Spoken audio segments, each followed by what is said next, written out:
You're listening to The Jacob Valk Show. He's breaking down the latest and greatest in sports as only he can. Follow him on Twitter at RealJacobValk. Here he is, Jacob Valk. Hello, sports fans. Welcome to another edition of the Jacob Valk Show. I am Jacob Valk. And before I get going, I just want to give you a couple updates. Tomorrow, you're going to get an interview that I did with Brandon Sneed, the author of a book about Lincoln Riley. At 6 p.m. tonight, you're going to get a New York Yankees show. I understand that they didn't play this weekend, so there isn't a lot to talk about, but there is something that I want to bring up. Also, with the Brooklyn Nets season coming to a quicker end than I thought it would, I did give the Nets 2 wins. They ended up getting swept. You're going to get a Brooklyn Nets off-season preview. I don't know exactly when you're going to get it. I'm aiming for tomorrow, but don't hold your breath. It will be this week, though. I promise you that. In a perfect world, it would be tomorrow, but again, that's not set in stone. But now it's time to break down all the playoff series in the NBA and the NHL. Obviously, I can't make picks because we've already seen 3 games. But if you follow me on Twitter, at RealJacobValk, I did tweet out my second round predictions. So, I still made picks, I just didn't do it on this show. The NHL screwed me over. Stupid commissioner. No, I'm just kidding. But I am going to start with the NBA, and I'll start by talking about Bucks Magic. It really seems like Game 1 was an aberration. The Bucks dominated Game 2, and they really dominated Game 3. I mean, that game was over in the second quarter. Giannis dropping a double-double, Brook Lopez with 16, Chris Middleton waking up with 17, Eric Bledsoe with 14. It was a nice story that the Magic beat the Bucks in Game 1. But like I said, it was really just an aberration. I mean, I'll give the Magic credit. They got good bench production. Better bench production than the Bucks, by far. Not even close. DJ Augustine with 24 points. Terrence Ross with 20. And Nikola Vujovic has continued to dominate this series. I've been saying this for a while, but I really like Vuj. I think he's a really underrated player. But instead of sweeping the Magic like I said they would, it seems like the Bucks are going to go with the gentleman's sweep. Really not that much better. Skipping over Raptors Nets and moving... No, I'm not going to do that. You have no idea how much I don't want to talk about this series, but I will. The Nets were just so outclassed in this series. I mean, you could see it. It was so bad that with Kyle Lowry and Fred VanVleet not on the court, Lowry gets hurt, VanVleet gets into foul trouble in Game 4, the Nets still can't get anything going. I mean, down by 20 in the third quarter, they end up losing by 28. It doesn't get much worse than that. Their defense was absolutely pathetic. Jared Allen was absolutely pathetic the last 2 games. He's gone. Forget about it. There's no way that he's coming back after that dismal performance. You know how bad it was? I'll tell you how bad it was. The Raptors had 100 bench points. Literally. Their starters only scored 50 points. Their bench scored double that. Matt Thomas, Terrence Davis, Norman Powell, Serge Ibaka, Stanley Johnson. I mean, my God. They were doing their best John Havlicek impression. That has never happened before in a playoff game, that a team gets 100 bench points. I'm not kidding. That has never happened before. Of course, the Nets are the team that allow it. I mean, if I were to tell you that Kyle Lowry and Fred VanVleet would only play 28 total minutes in this game, you'd think, okay, great, the Nets are going to win this game. No. TLC was pathetic. He's had a good playoffs. I like him. I want him back. But he was really bad. 2 for 12 from the field. 2 for 9 from beyond the arc. In an elimination game, come on. You gotta do better than that. Chris Chiozza was dreadful. Zanin Musa couldn't shoot to save his life. He was drawing fouls. I mean, he was hitting his free throws, but still. 2 for 7 from the field? That doesn't work for me.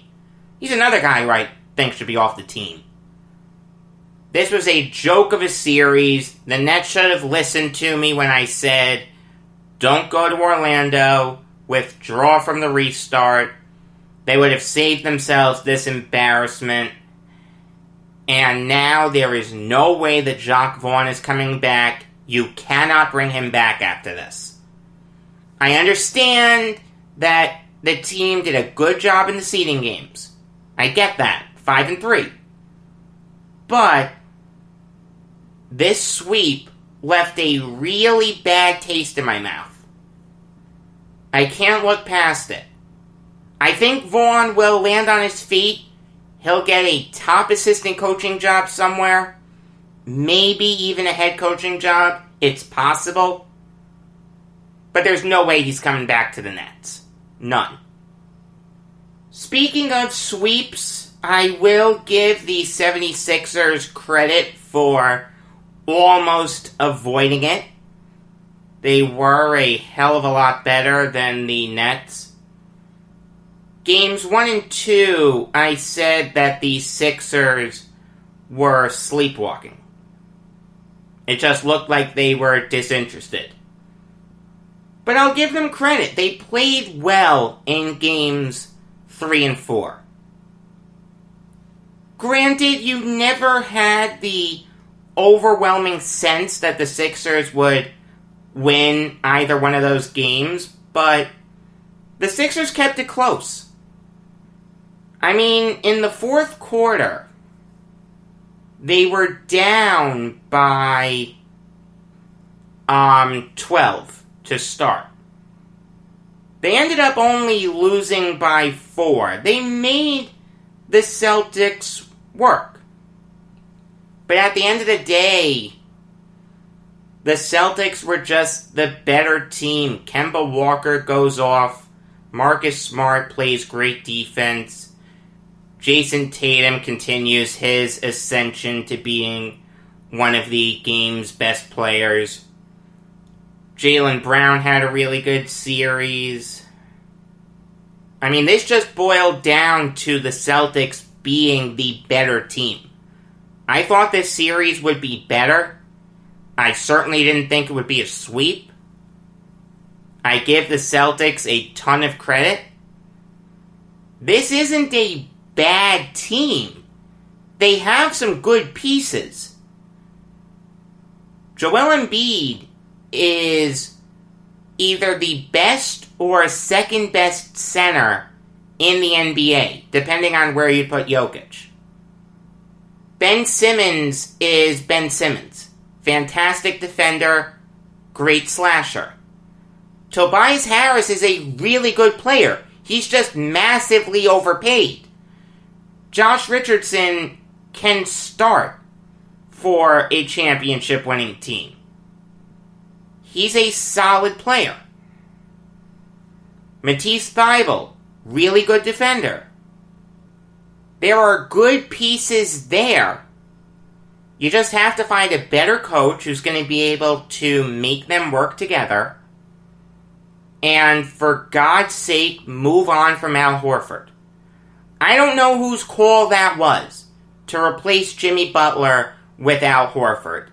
There was a report that came out that said it was Brett Brown. A lot of people have said it was actually Elton Brand. I like Elton Brand. I like his aggressiveness.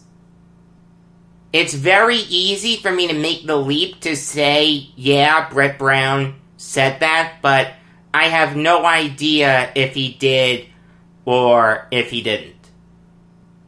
All I can say is, you're going to see massive changes in Philly.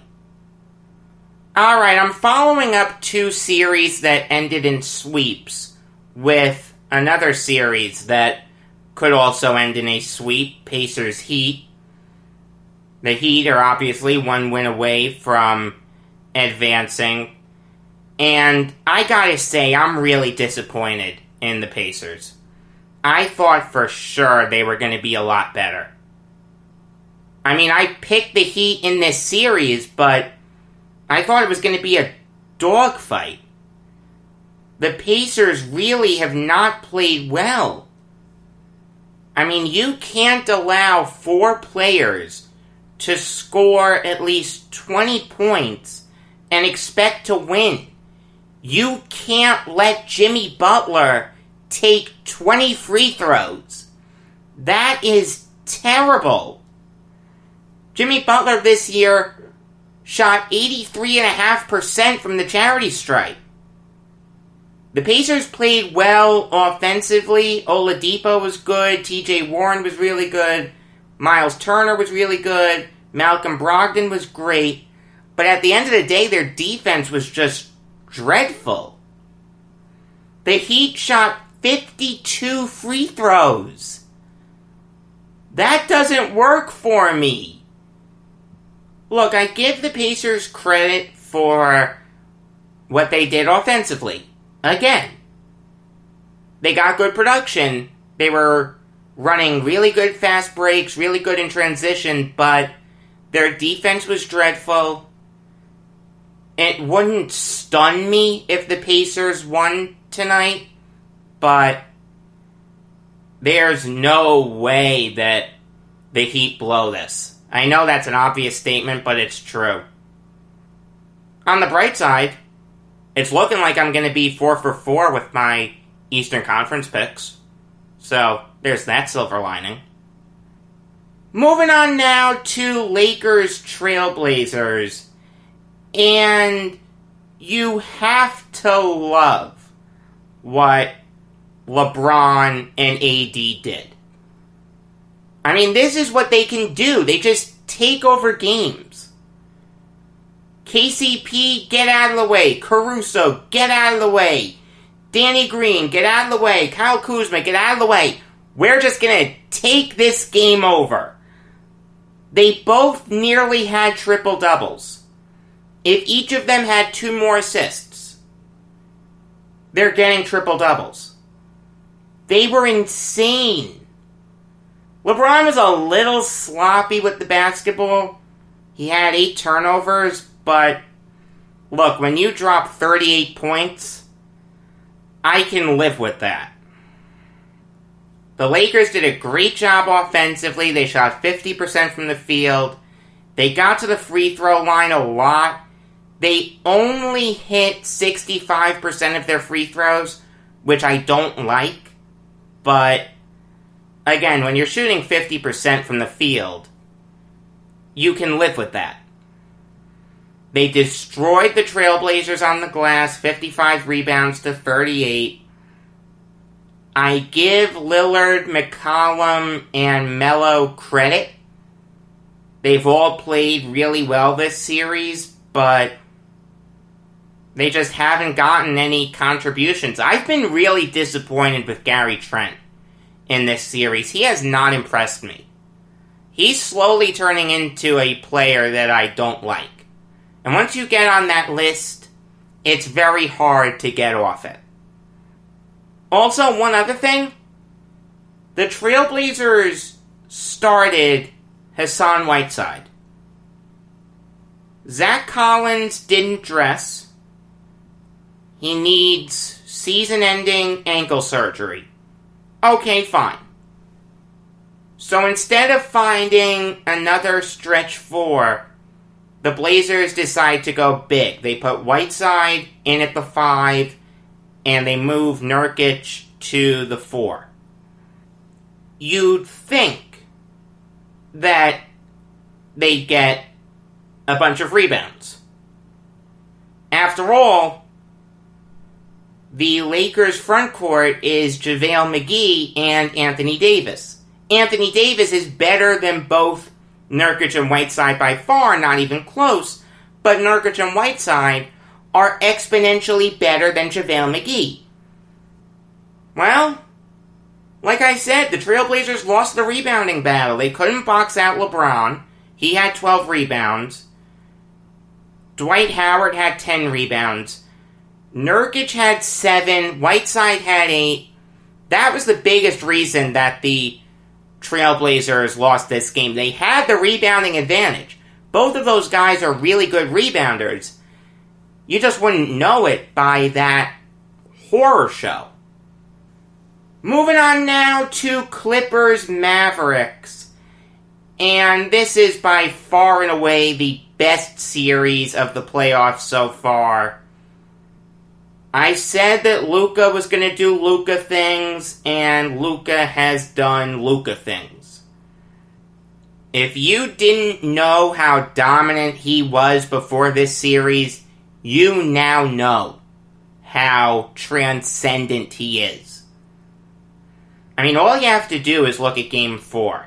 Kristaps Porzingis is out. He's a late scratch. So immediately you think, okay, the Clippers are going to win this game. But Luka puts the Mavericks on his back. He has a 43-point triple-double.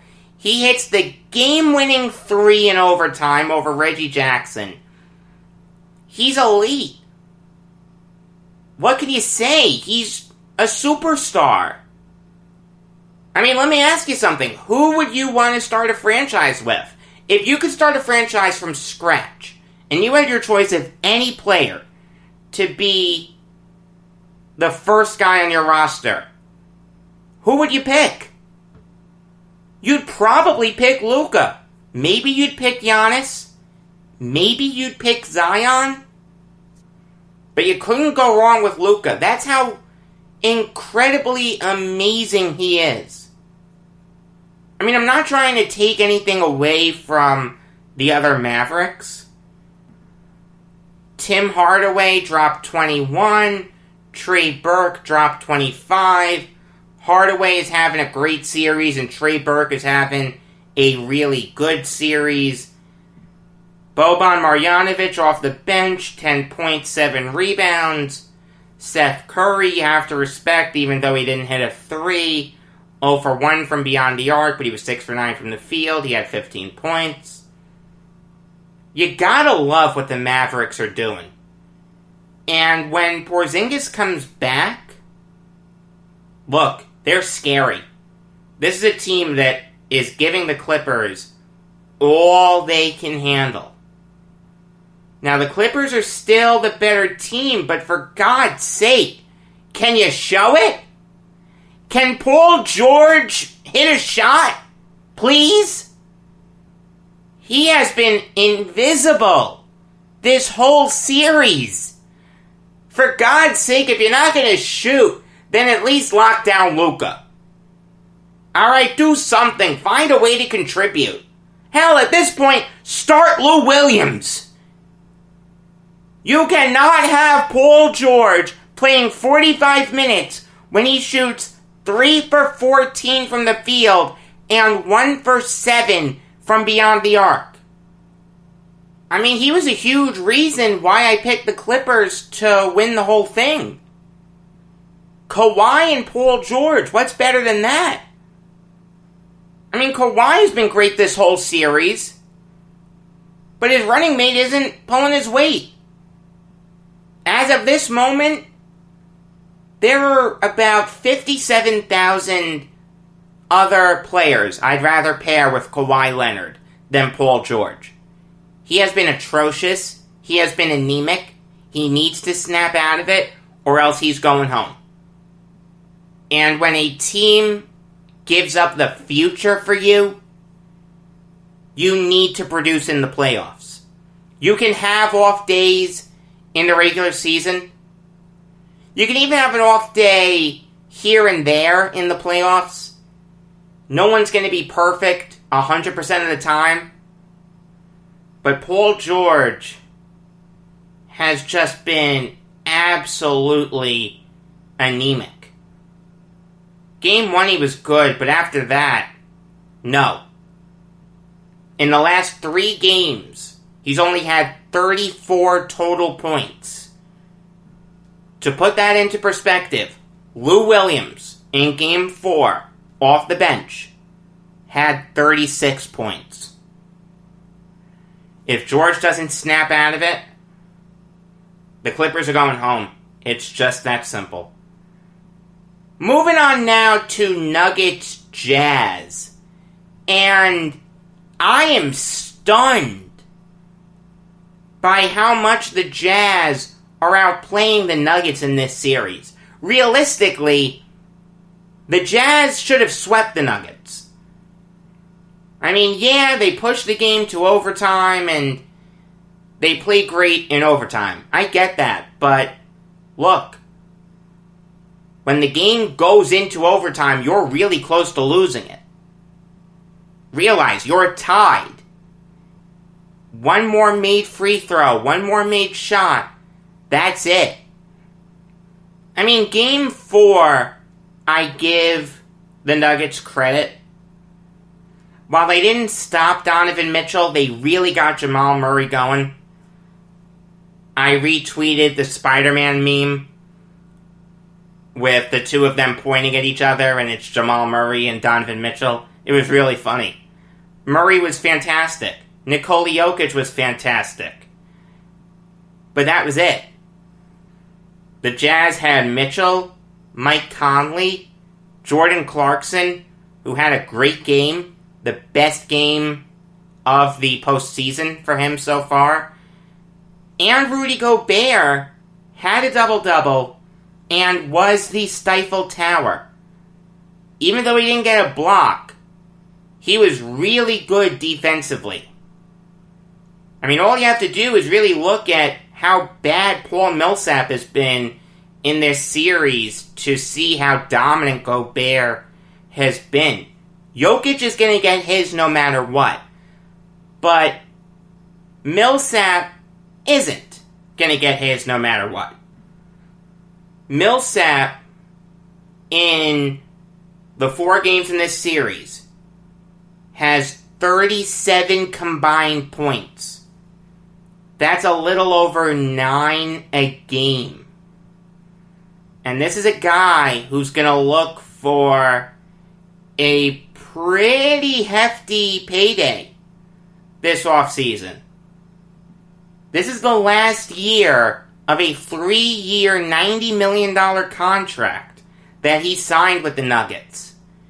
You have to be better than this. Not enough people are focusing on how dreadful Paul Millsap has been this whole series. The Pauls, George and Millsap. Maybe you need your last name to be Paul to contribute, because Chris Paul has been playing well. Why aren't the other Pauls playing well? I mean, come on. It's a joke. Speaking of Chris Paul, he did get his first win of the playoffs this year in Game 3. The game did go into overtime, and James Harden did foul out. So, look, I know what the argument is going to be. If James Harden didn't foul out, the Thunder wouldn't have won that game.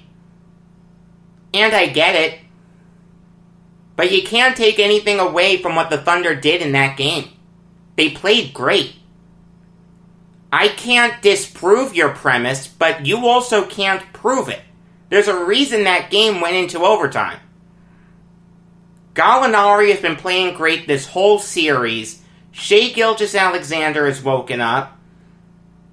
Steven Adams has been a beast in the interior. The Thunder just need to give him the ball more.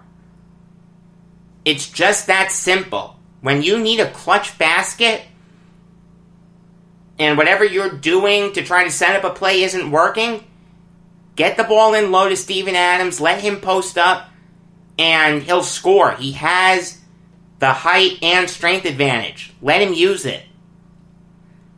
Chris Paul played really well. Luguentz Dort has been giving James Harden all he can handle. Dennis Schroeder, great off the bench in Game 3. This is a feisty Thunder team. This is a very scrappy team. A team that's not going to give up. Now, granted, Harden's probably not going to foul out again, so you're going to have to deal with him for 40 minutes. And at some point, Russell Westbrook is going to come back. I don't know when exactly he's going to come back, but he's going to be back at some point. The Rockets are still in a good place with this series, but give Billy Donovan all the credit in the world for getting this much out of his team. Moving on now to the NHL. Like I said, the second round is underway.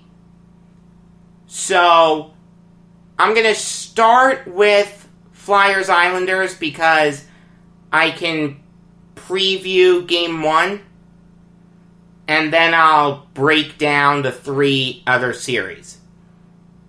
For the Islanders, it's really simple. Play Islanders hockey. This is going to be a physical series. And this is a team that can lose its temper a little bit.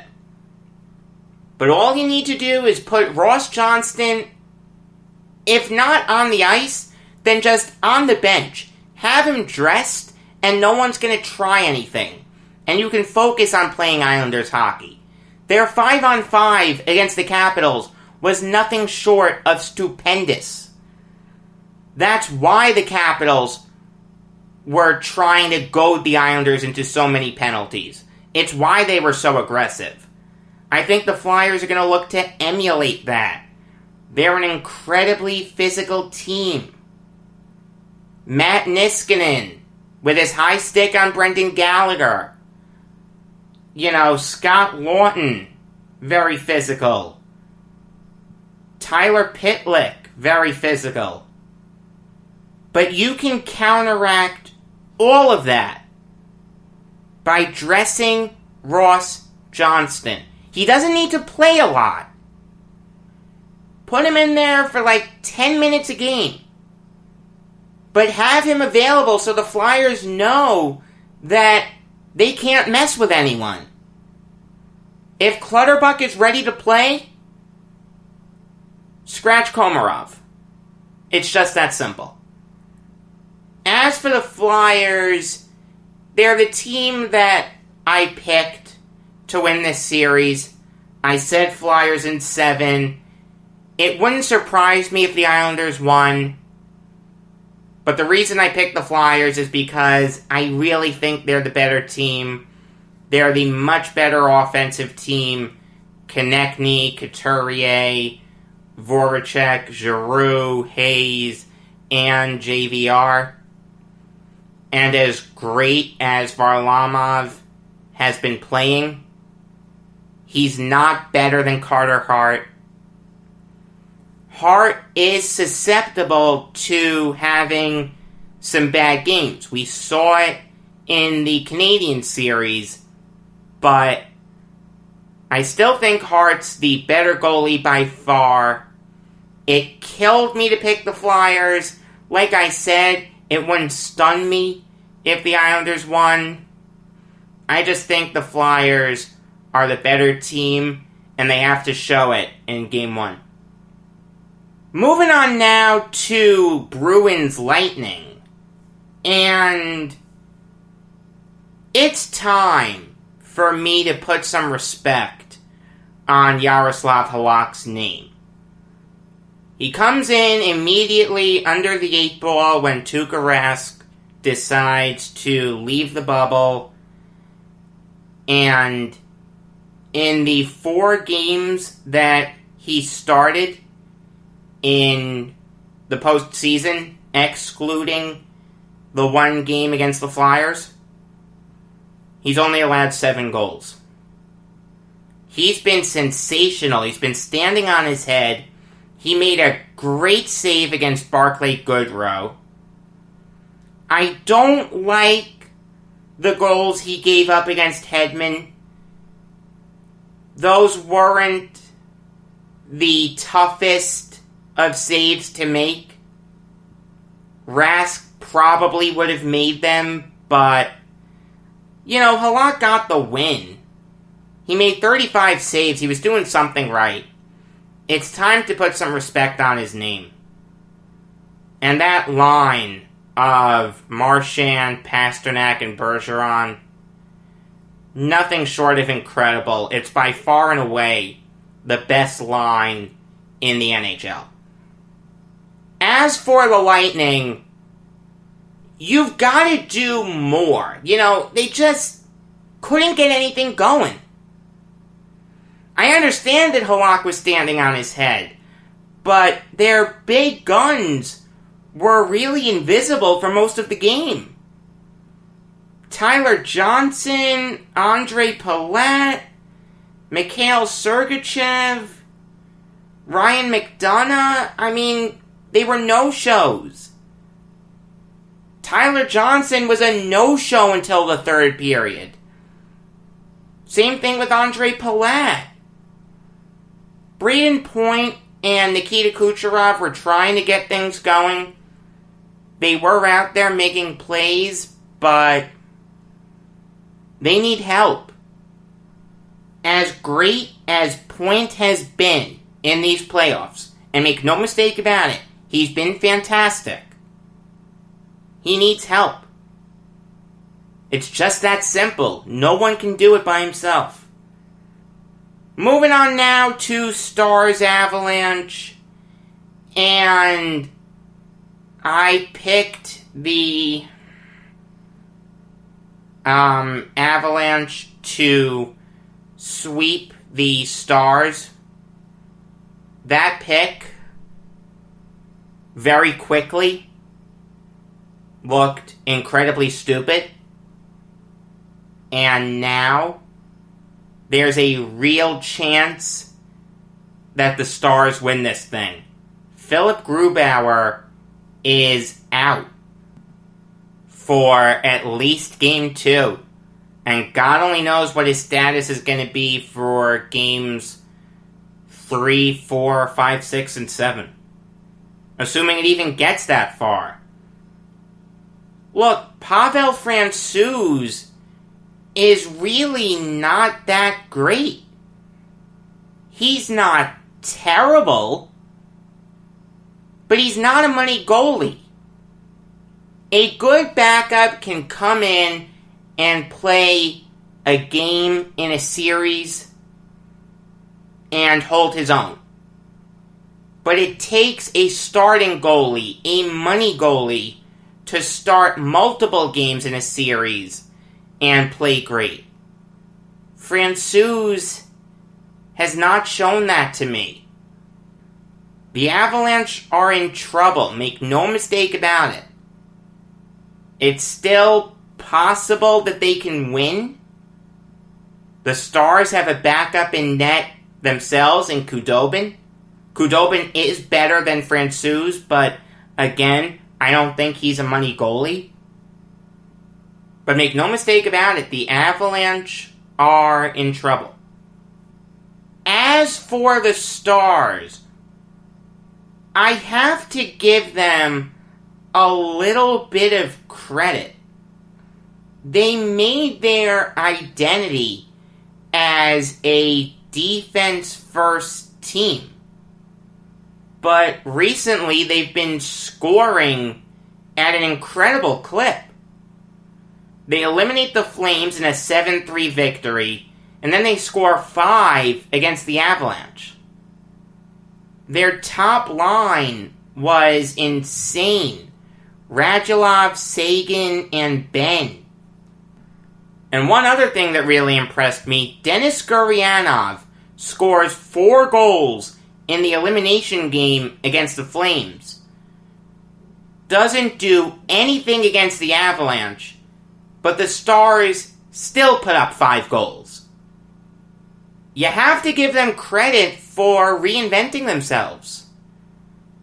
Are they a team that can still win 1-0, 2-1, or 2-0 games? Yes. But now they're also a team that can win shootouts. They're going to be a much tougher out for the Avalanche than I thought. The last series to break down is Canucks Golden Knights. I picked the Canucks to win this series in 6 games, just like I picked the Lightning to win their series in 6 games. I didn't mention that before, so I'll mention it now. And while both of those possibilities can still happen, obviously, I'm not off to a good start in the Lightning Bruins series, and I'm definitely not off to a good start in this series. Jacob Markstrom looked terrible in this game. You can't give up 5 goals. I understand that your defense wasn't that good. They were allowing the Golden Knights to get in close, stuff pucks in, and make them work really hard. But sometimes you just have to bail your defense out. And the Canucks do have a good defense, headlined by Alex Edler and Quinn Hughes. Chris Tanev also. It was surprising to me that they folded yesterday. But at the end of the day, sometimes you just need your goalie to bail you out. And Markstrom didn't do it. Robin Lehner cemented his status as the Golden Knights' #1 goalie.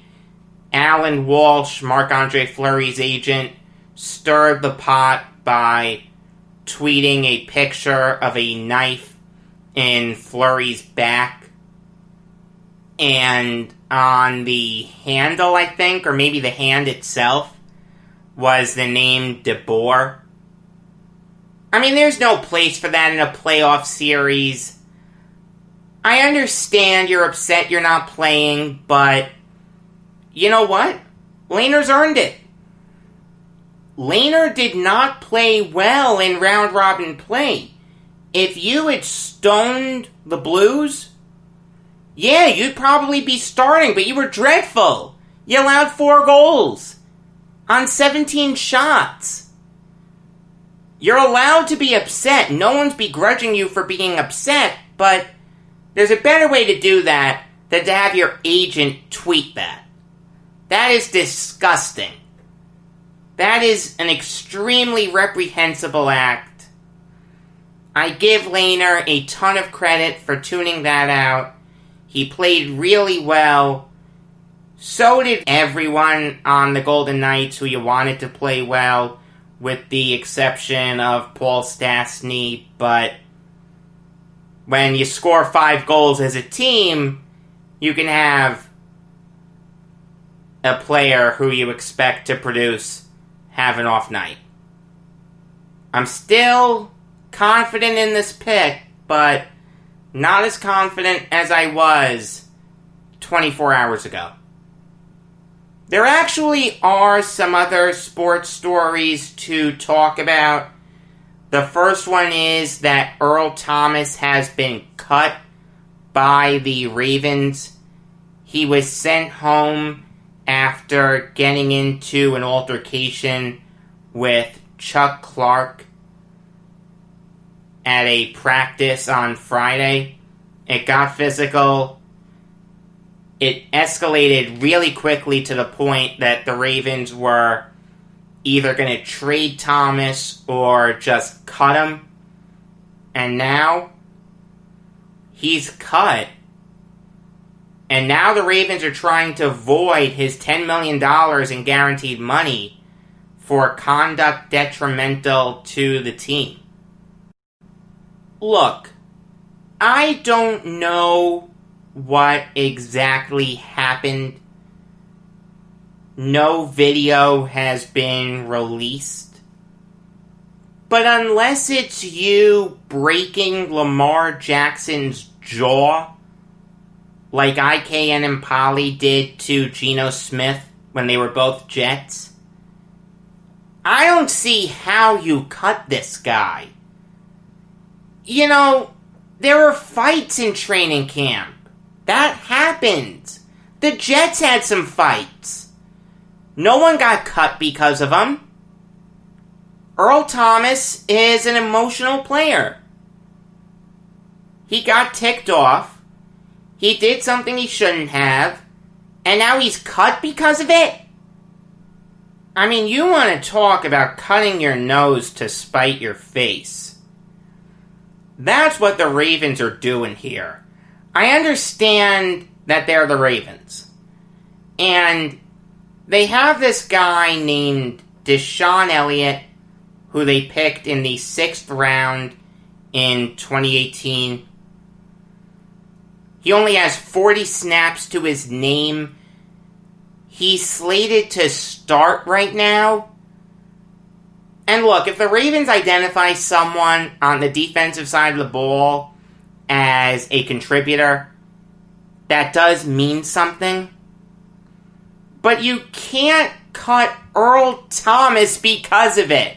No, that doesn't work for me. Earl Thomas is one of the best safeties in the NFL. The Ravens are looking to win a Super Bowl this year. You have just created a huge black hole at one of your safety positions. A hole that you didn't need to make. Just send him home for a few days. That's all you had to do. You want to fine him? I don't mind that. Bench him for a game? I don't mind that. But you can't cut him.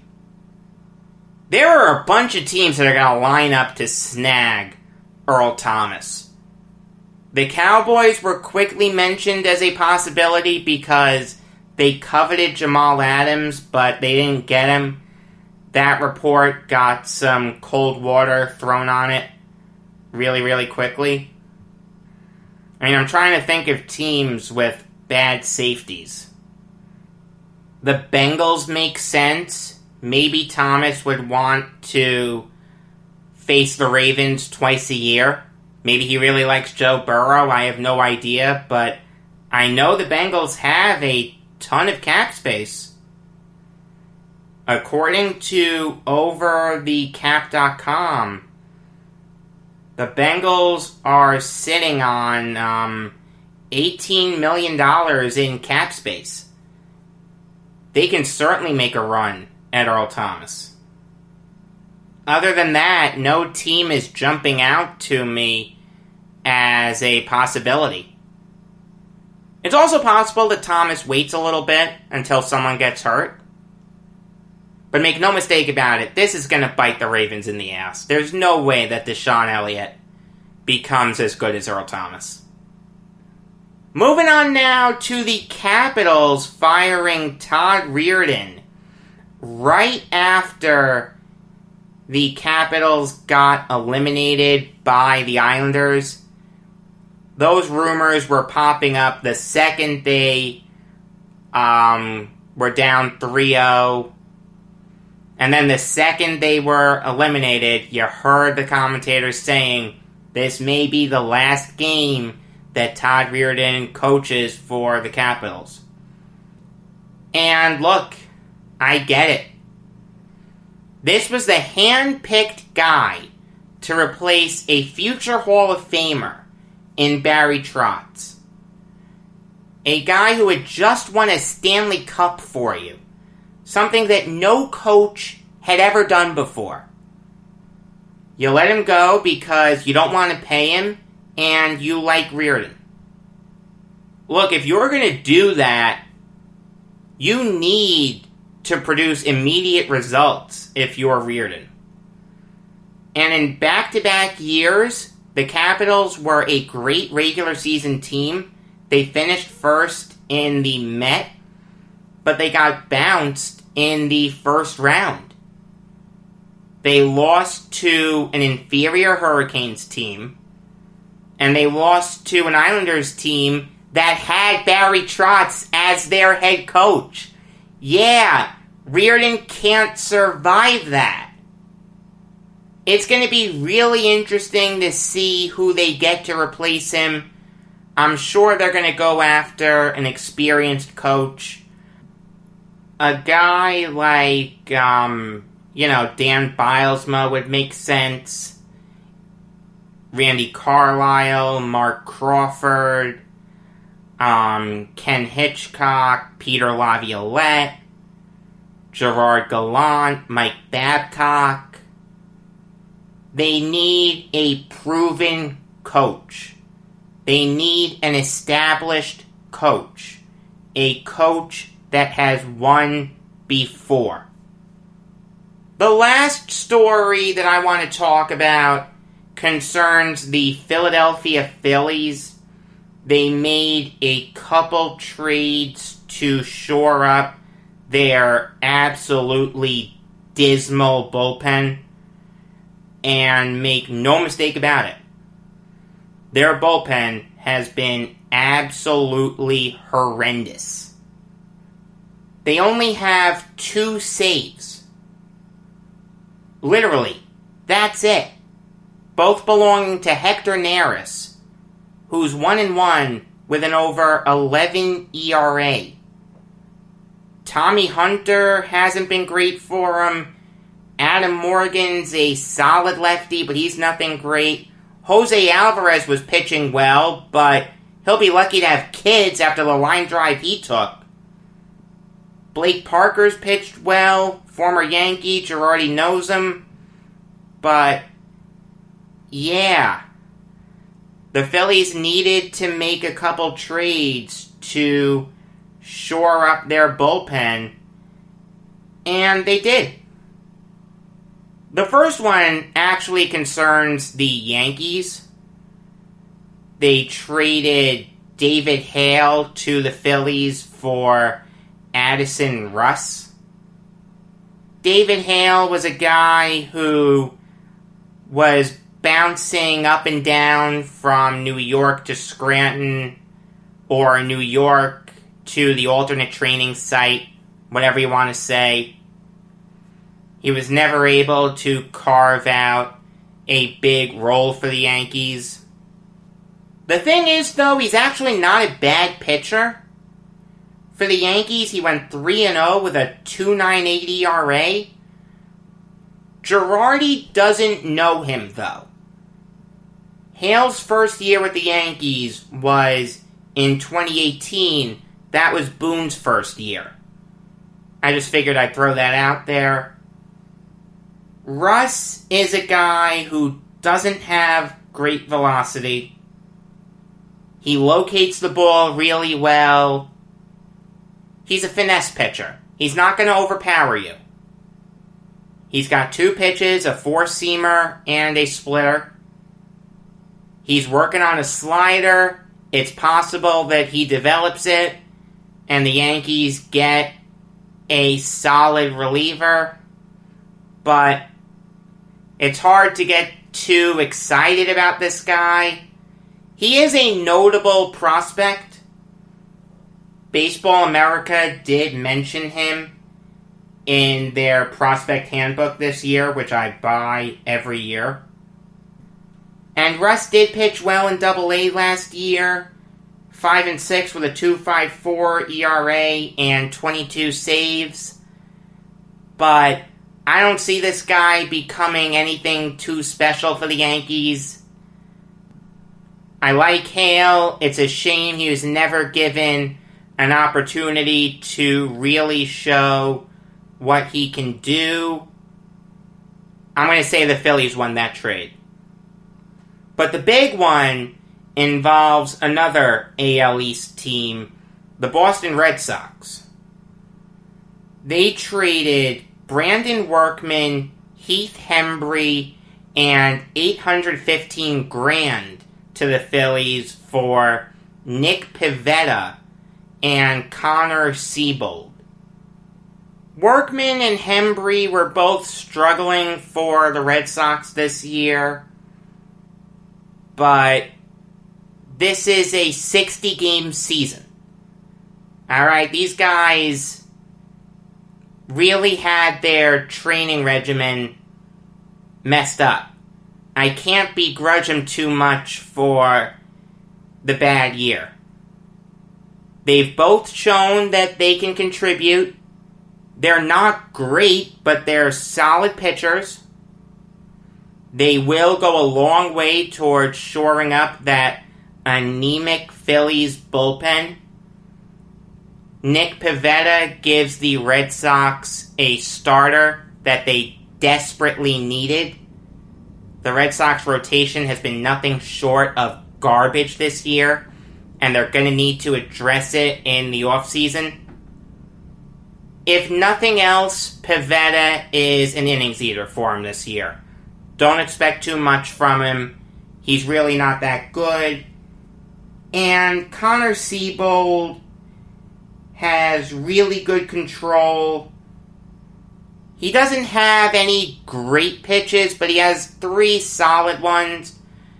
A fastball that he locates really well. A really good changeup with some good drop. And a slider that is just average. It can get better, though. There's no question. In fact, I'll even go as far as to say that we could see Siebold start for the Red Sox at some point this year. But even with all that, the Phillies got the 2 best players in this deal in Workman and Hembree. They easily win this trade. Like I said, Yankees show later today, Brooklyn Nets show at some point in time this week, hopefully tomorrow. I'm going to do my best to give it to you tomorrow. Brandon Sneed interview tomorrow on the regular episode of the Jacob Valk Show. Until next time, I am Jacob Valk saying that I can hit any pitcher alive if he stands still.